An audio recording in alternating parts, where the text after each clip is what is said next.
In this moment, we as apprentices of Jesus will either become a mindful or a mindless people.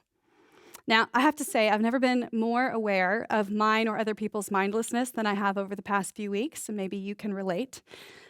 For most, screen time is up, Netflix is on, and Twitter is our greatest point of human contact throughout the day, which is honestly not saying a lot for a lot of us.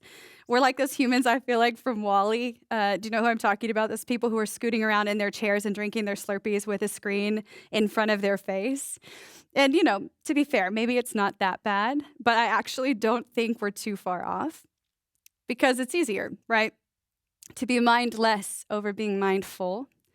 I think the answer to that question is both yes and no. To live mindlessly is to actually live at the mercy of your thoughts and your emotions. Mindlessness is often the place where both the future and the past are at war.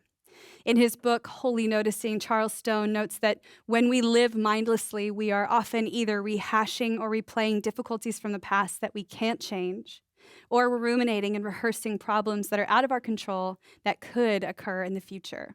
And some of you have even felt that reality even this week. Both the call and the gift of the discipline of noticing is that it brings you to the present and it makes you mindful.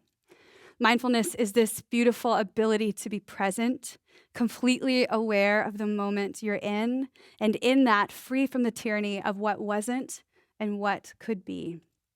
It helps us notice what's actually important. In a mindful space, we're dealing with things that actually are, the things that we maybe would have missed or avoided because we weren't being present or weren't being aware or weren't being mindful before. Things like the joy of being together with our families or the gifts of communication and connection. We've never felt that more than now.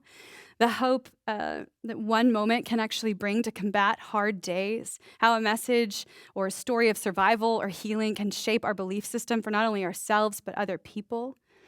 Mindfulness, therefore, frees us in so many ways to notice what's happening in and around us in the present moment, and ultimately releases us from living lives bound and enslaved to reaction and judgment. But there's a fine line between these two realities. Scientifically speaking, there's a space between stimulus and response, and it's a small window.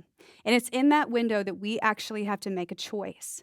Will we choose to give in to the loudest emotion or the circumstance or potential outcomes or the anxieties of the moment? Or will we slow down instead and actually become present with the moment?